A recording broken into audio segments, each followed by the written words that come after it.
To promote French immersion, this course will be given in French.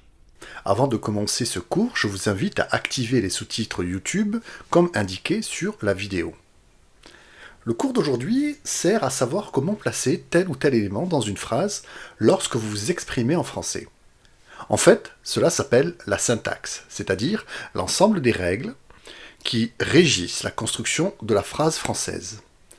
Si vous savez positionner votre négation, vos verbes, vos pronoms COD, COI, vos adverbes ou les compléments d'objet, vous gagnerez en fluidité. Pour vous aider, et sous la bienveillance du professeur Einstein, j'ai développé une formule mathématique qui va vous permettre de faire des phrases parfaitement justes. Voici donc cette formule. S plus N1 plus P plus V1 plus N2 plus add plus V2 plus éventuellement CO.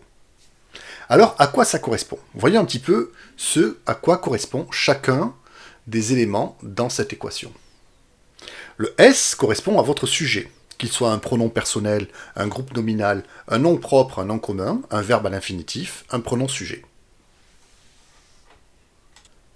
N1 indique que vous positionnerez la première négation que vous rencontrerez dans votre phrase. Vous savez déjà qu'en français, la négation est toujours double. Ne pas, ne plus, ne jamais, ne ni. Dans cette formule, j'ai donc séparé N1 et N2. Le P, avec un petit s entre parenthèses, indique que vous devrez positionner, à l'exception des pronoms sujets, l'ensemble de vos pronoms, qu'ils soient pronoms COD, COI, pronoms possessifs, les pronoms des verbes pronominaux. Si votre phrase nécessite plusieurs pronoms, c'est ici que vous les positionnerez tous.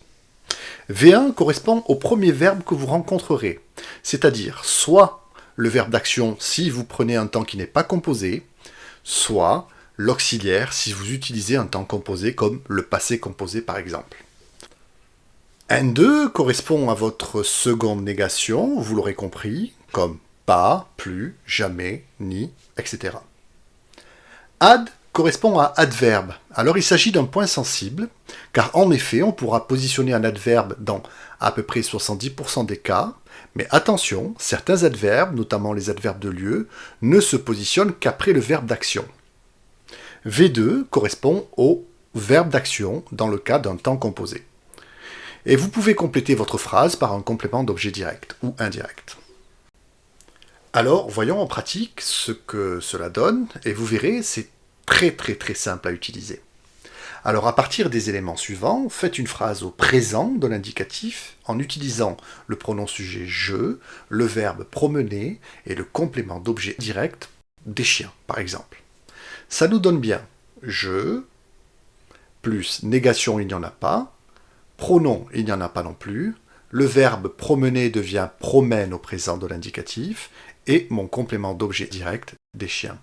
Ce qui nous donne bien je promène des chiens. Faisons maintenant cette même phrase en utilisant le passé composé.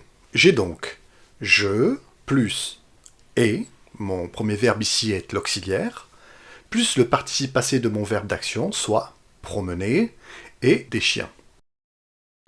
Ce qui nous donne bien j'ai promené des chiens.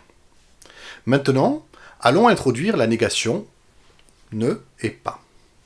Ce qui nous donne bien je n'ai pas promené des chiens. À présent, pour élaborer un peu plus notre phrase, remplaçons le complément d'objet direct des chiens par le pronom en, ce qui nous donne je n'en ai pas promené. Enfin, vous allez dans cette dernière variante utiliser l'adverbe toujours. C'est un adverbe de temps, ce qui va nous donner je n'en ai pas toujours promené.